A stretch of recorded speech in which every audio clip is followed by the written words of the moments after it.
ছোট্ট একটি দোয়া পড়লে 200 কোটিরও বেশি নেকি পাওয়া যায়। সুবহানাল্লাহ। এটা কিভাবে জানেন?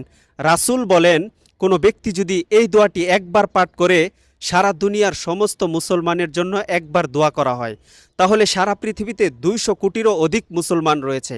অতএব আপনি যখন একবার এই দোয়াটি পড়বেন, সকল মুসলমানের জন্য একবার দোয়া করা হবে। আর আপনি যদি শেয়ার করে দেন, তাহলে কত কোটি কোটি মানুষ সকল মুসলমানের জন্য দোয়া করবে। তাই প্লিজ এই ভিডিওটি ঝড়ের গতিতে শেয়ার করবেন।